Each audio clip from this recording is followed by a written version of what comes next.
The Wreck. Guy de Maupassant. It was yesterday, the 31st of December. I had just finished breakfast with my old friend Georges Guérin when the servant handed him a letter covered with seals and foreign stamps. Georges said, "Will you excuse me?" "Certainly."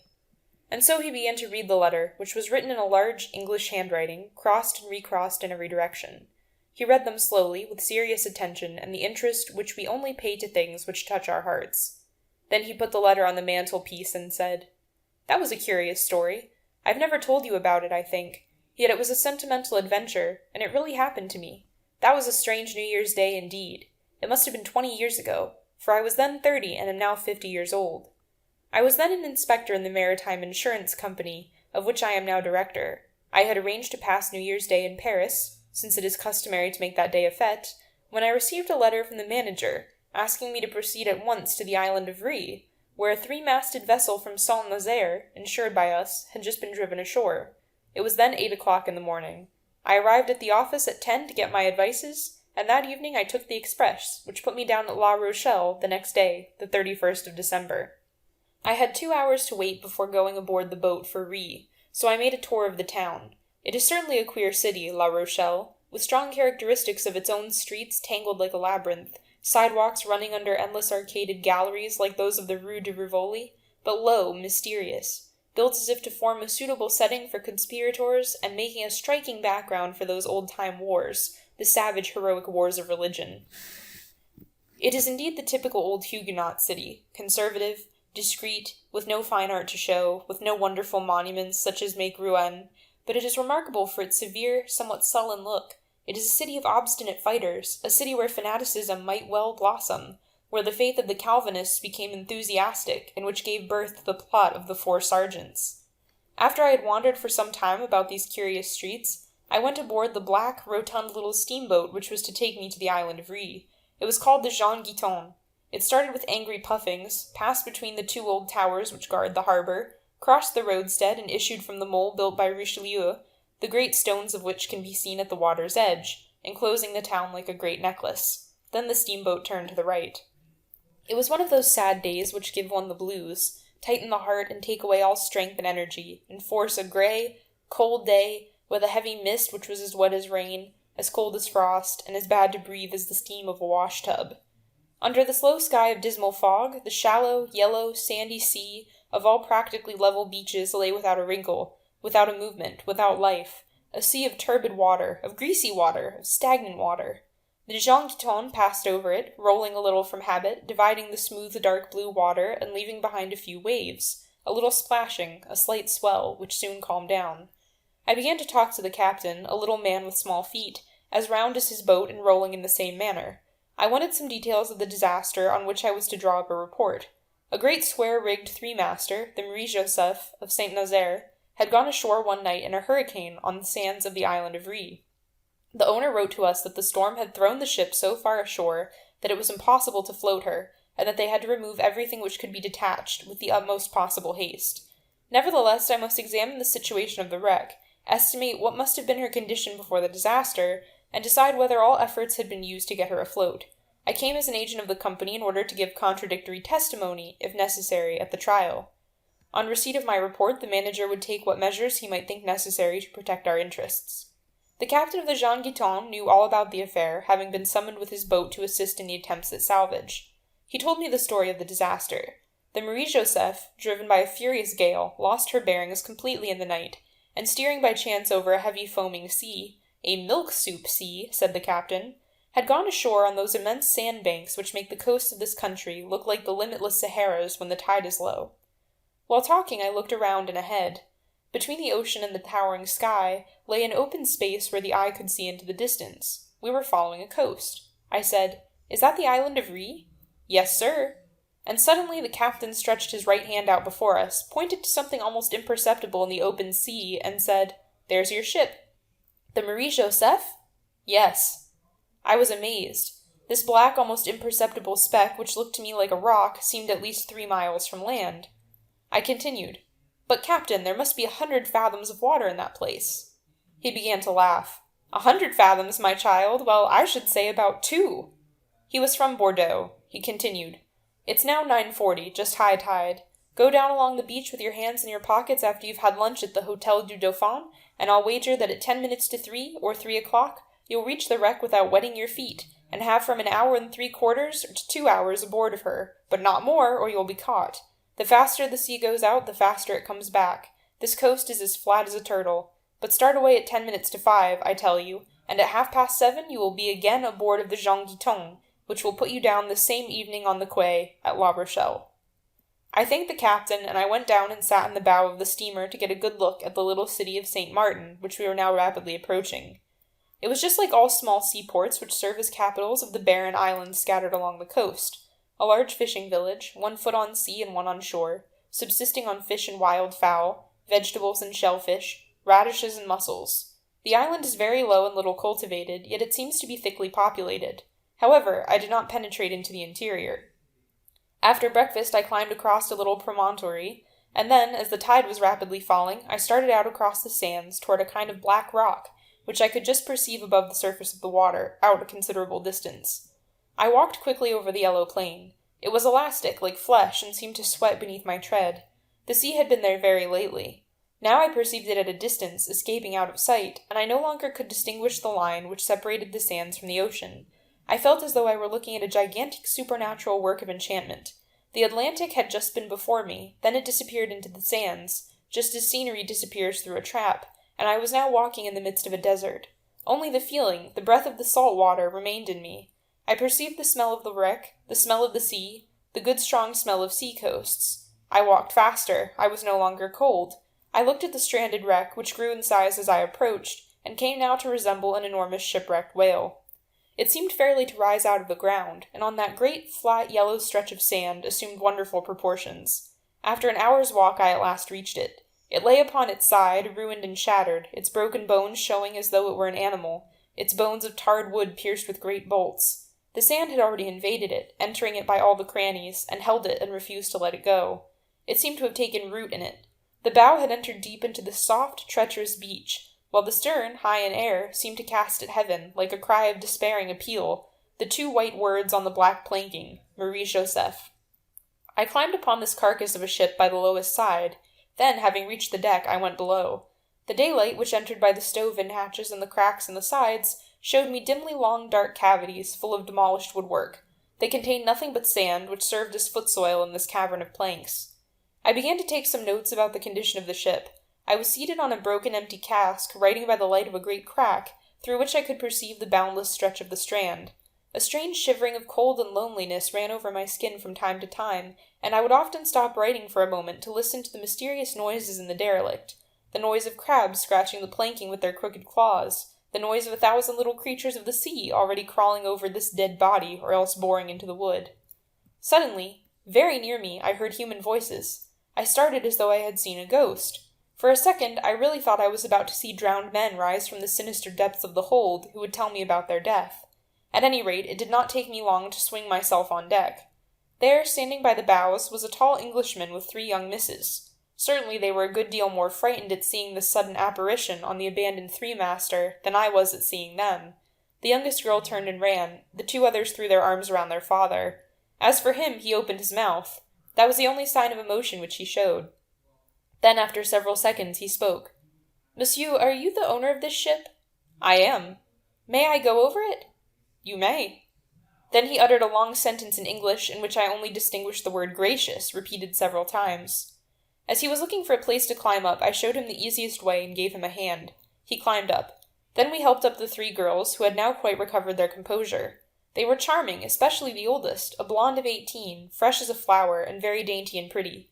Ah, yes, the pretty English women have indeed the look of tender sea-fruit. One would have said of this one that she had just risen out of the sands, and that her hair had kept their tint. They all, with their exquisite freshness, make you think of the delicate colors of pink seashells, and of shining pearls hidden in the unknown depths of the ocean. She spoke French a little better than her father, and acted as interpreter. I had to tell all about the shipwreck, and I romanced as though I had been present at the catastrophe. Then the whole family descended into the interior of the wreck. As soon as they had penetrated into this sombre, dimly lit cavity, they uttered cries of astonishment and admiration. Suddenly the father and his 3 daughters were holding sketch-books in their hands, which they had doubtless carried hidden somewhere in their heavy weather-proof clothes. and were all beginning at once to make pencil sketches of this melancholy and weird place. They had seated themselves side by side on a projecting beam, and the 4 sketch books on the 8 knees were being rapidly covered with little black lines, which were intended to represent the half-opened hulk of the Marie Joseph. I continued to inspect the skeleton of the ship, and the oldest girl talked to me while she worked. They had none of the usual English arrogance. They were simple, honest hearts of that class of continuous travelers with which England covers the globe. The father was long and thin, with a red face framed in white whiskers, and looking like a living sandwich, a piece of ham carved like a face between 2 wads of hair. The daughters, who had long legs like young storks, were also thin, except the oldest. All 3 were pretty, especially the tallest. She had such a droll way of speaking, of laughing, of understanding and of not understanding, of raising her eyes to ask a question, eyes blue as the deep ocean, of stopping her drawing a moment to make a guess at what you meant, of returning once more to work, of saying yes or no, that I could have listened and looked indefinitely. Suddenly she murmured, "I hear a little sound on this boat." I listened, and I immediately distinguished a low, steady, curious sound. I rose and looked out of the crack and gave a scream. The sea had come up to us. It would soon surround us. We were on deck in an instant. It was too late. The water circled us about and was running toward the coast at tremendous speed. No, it did not run. It glided, crept, spread like an immense, limitless blot. The water was barely a few centimeters deep, but the rising flood had gone so far that we no longer saw the vanishing line of the imperceptible tide. The Englishman wanted to jump. I held him back. Flight was impossible because of the deep places which we had been obliged to go round on our way out, and into which we should fall on our return.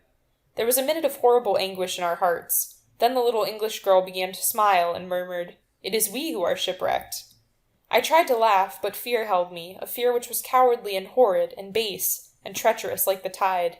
All the danger which we ran appeared to me at once. I wanted to shriek, "Help!" But to whom? The 2 younger girls were clinging to their father, who looked in consternation at the measureless sea which hedged us round about. The night fell as swiftly as the ocean rose, a lowering, wet, icy night. I said, "There is nothing to do but stay on the ship." The Englishman answered, "Oh, yes." And we waited there a quarter of an hour, half an hour, indeed I don't know how long, watching that creeping water growing deeper as it swirled around us, as though it were playing on the beach, which it had regained. One of the young girls was cold, and we went below to shelter ourselves from the light but freezing wind that made our skins tingle. I leaned over the hatchway. The ship was full of water, so we had to cower against the stern planking, which shielded us a little. Darkness was now coming on, and we remained huddled together. I felt the shoulder of the little English girl trembling against mine, her teeth chattering from time to time. But I also felt the gentle warmth of her body through her ulster, and that warmth was as delicious to me as a kiss. We no longer spoke. We sat motionless, mute, cowering down like animals in a ditch when a hurricane is raging. And nevertheless, despite the night, despite the terrible and increasing danger, I began to feel happy that I was there, glad of the cold and the peril, glad of the long hours of darkness and anguish that I must pass on this plank, so near this dainty, pretty little girl. I asked myself, why this strange sensation of well-being and of joy? Why? Does one know? Because she was there? Who? She? A little unknown English girl? I did not love her. I did not even know her. And for all that, I was touched and conquered. I wanted to save her, to sacrifice myself for her, to commit 1,000 follies. Strange thing! How does it happen that the presence of a woman overwhelms us so? Is it the power of her grace which enfolds us? Is it the seduction of her beauty and youth which intoxicates one like wine? Is it not rather the touch of love the mysterious, who seeks constantly to unite 2 beings, who tries his strength the instant he has put a man and woman face to face? The silence of the darkness became terrible, the stillness of the sky dreadful, because we could vaguely hear about us a slight, continuous sound, the sound of the rising tide and the monotonous splashing of the water against the ship. Suddenly I heard the sound of sobs. The youngest of the girls was crying. Her father tried to console her, and they began to talk in their own tongue, which I did not understand. I guessed that he was reassuring her, and that she was still afraid. I asked my neighbor, "You are not too cold, are you, mademoiselle?" "Oh, yes, I am very cold." I offered to give her my cloak. She refused it. But I had taken it off, and I covered her with it against her will. In the short struggle, her hand touched mine. It made a delicious thrill run through my body. For some minutes the air had been growing brisker, the dashing of the water stronger against the flanks of the ship. I raised myself. A great gust of wind blew in my face. The wind was rising. The Englishman perceived this at the same time that I did, and said simply, "This is bad for us." Of course it was bad. It was certain death if any breakers, however feeble, should attack and shake the wreck, which was already so shattered and disconnected that the first big sea would carry it off. So our anguish increased momentarily as the squalls grew stronger and stronger. Now the sea broke a little, and I saw in the darkness white lines appearing and disappearing, lines of foam, while each wave struck the Marie Joseph and shook her with a short quiver which went to our hearts. The English girl was trembling. I felt her shiver against me, and I had a wild desire to take her in my arms. Down there, before and behind us, to the left and right, lighthouses were shining along the shore, lighthouses white, yellow, and red, revolving like the enormous eyes of giants who were watching us, waiting eagerly for us to disappear. One of them in especial irritated me. It went out every 30 seconds and lit up again immediately. It was indeed an eye, that one, with its lid incessantly lowered over its fiery glance. From time to time the Englishman struck a match to see the hour. Then he put his watch back in his pocket. Suddenly he said to me, over the heads of his daughters, with tremendous gravity, "I wish you a happy New Year, monsieur." It was midnight. I held out my hand, which he pressed. Then he said something in English, and suddenly he and his daughters began to sing "God Save the Queen," which rose through the black and silent air and vanished into space. At first I felt a desire to laugh, then I was seized by a powerful, strange emotion. It was something sinister and superb, this chant of the shipwrecked, the condemned, something like a prayer and also like something grander, something comparable to the ancient Ave Caesar morituri te salutant. When they had finished, I asked my neighbor to sing a ballad alone, anything she liked, to make us forget her terrors. She consented, and immediately her clear young voice rang out into the night. She sang something which was doubtless sad, because the notes were long drawn out and hovered, like wounded birds, above the waves. The sea was rising now and beating upon our wreck. As for me, I thought of only that voice, and I thought also of the sirens. If a ship had passed near by us, what would the sailors have said?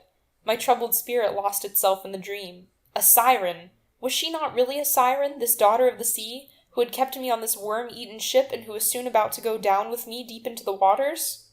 But suddenly we were all five rolling on the deck, because the Marie Joseph had sunk on her right side. The English girl had fallen upon me, and before I knew what I was doing, thinking that my last moment was come, I had caught her in my arms and kissed her cheek, her temple, and her hair. The ship did not move again, and we also, remained motionless. The father said, "Kate!" The one whom I was holding answered, "Yes," and made a movement to free herself. And at that moment I should have wished the ship to split in two and let me fall with her into the sea. The Englishman continued, "A little rocking, it's nothing, I have my 3 daughters safe." Not having seen the oldest, he thought she was lost overboard. I rose slowly, and suddenly I made out a light on the sea quite close to us. I shouted, they answered. It was a boat sent out in search of us by the hotel keeper, who had guessed at our imprudence. We were saved. I was in despair. They picked us up off our raft, and they brought us back to St. Martin. The Englishman began to rub his hand and murmur, "A good supper, a good supper." We did sup. I was not gay. I regretted the Marie Joseph. We had to separate the next day after much handshaking and many promises to write. They departed for Biarritz. I wanted to follow them. I was hard hit. I wanted to ask this little girl to marry me. If we had passed 8 days together, I should have done so. How weak and incomprehensible a man sometimes is. 2 years passed without my hearing a word from them. Then I received a letter from New York. She was married and wrote to tell me. And since then we write to each other every year on New Year's Day. She tells me about her life, talks of her children, her sisters, never of her husband. Why? Ah, why? And as for me, I only talk of the Marie Joseph. That was perhaps the only woman I have ever loved. No, that I ever should have loved. Ah, well, who can tell? Circumstances rule one. And then, all passes. She must be old now. I should not know her. Ah, she of the begone time, she of the wreck. What a creature! Divine! She writes me her hair is white. That caused me terrible pain. Oh, her yellow hair. No, my English girl exists no longer. How sad it all is. Recording by Tatiana Chichilla, Columbus, Ohio.